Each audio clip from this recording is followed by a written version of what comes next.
आपने अक्सर ये जरूर सुना होगा कि भारत में बहुत गरीबी और गरीबी हटाने के लिए सरकार अनेक योजनाएं लाती रहती है, जैसे 5 वर्षीय योजना, मनरेगा, जीविका योजना और हाल ही में 80 करोड़ लोगों को फ्री अनाज भी दिया जाता है। अब गरीबी हटी या नहीं हटी, लेकिन अमीरी इस देश से जरूर हटती चली जा रही है। ऐसा मैं इसलिए कह रहा हूँ गाइस, पिछले 5 सालों में लगभग भारत से 25,000 अमीर लोग भारत छोड़कर दूसरे देशों में जाके बस चुके हैं। 2022 की बात करें तो 7,500 मिलियनियर्स और 2023 की बात करें तो 5,100 और 2024 की बात करें तो 4,300 मिलियनियर्स भारत छोड़ चुके हैं। ये मिलियनियर्स जा रहे हैं यूएई, यूएसए, सिंगापुर और अमेरिका जैसे देशों में जाके बस रहे हैं। और ऐसा करने के मल्टीपल रीजन है। पहला, टैक्सेशन। जैसे इंडिया और यूएई के टैक्सेशन को कंपेयर किया जाए तो इंडिया में यदि 10 लाख रुपया कोई कमाता है उसे 30% का टैक्स देना होगा, लेकिन यूएई में ऐसा नहीं है।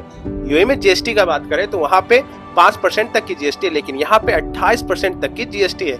कैपिटल गेन पे भी टैक्स लगाया हुआ है। आप म्यूचुअल फंड्स वगैरह में पैसे बचाते हैं तो उस पे भी इंडिया में टैक्सेस है, लेकिन यूएई में नहीं है। दूसरी सबसे बड़ी प्रॉब्लम है वो है करप्शन, क्योंकि बिजनेस चलाने के लिए ढेर सारे से लीगल डॉक्यूमेंट चाहिए होते हैं और लीगल डॉक्यूमेंट्स को हम लोग को सरकारी दफ्तर के चक्कर लगाने पड़ जाते हैं और पैक काम भी तब होता है जब हमें उन्हें पॉकेट गर्म करना होता है। तीसरी प्रॉब्लम है लाइफस्टाइल, जो आपकी अब्रोड में बहुत ही ज्यादा अच्छी है, क्योंकि आप यहाँ के बड़े शहरों को उठाकर देख ले, ज्यादातर जो शहर होते हैं उसकी AQI यानी एयर क्वालिटी इंडेक्स बहुत ही ज्यादा खराब होती है।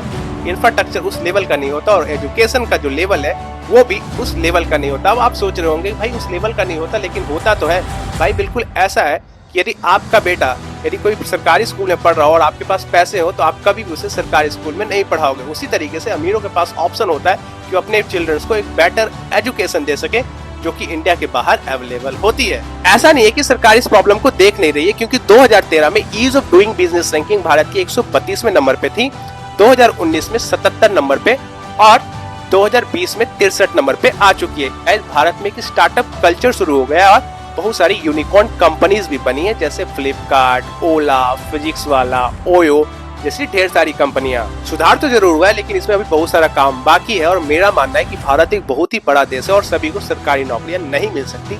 ऐसे में ऐसे बिजनेसमैन का हमारे देश में होना बहुत ही ज्यादा जरूरी है, क्योंकि ये हमारे लिए एम्प्लॉयमेंट जनरेट करेंगे और हमारी इकोनॉमी को बेहतर बनाएंगे। और इस पूरे टॉपिक्स पे आपका क्या कहना है वो कमेंट सेक्शन में जरूर बता दीजिएगा। जय हिंद, जय भारत।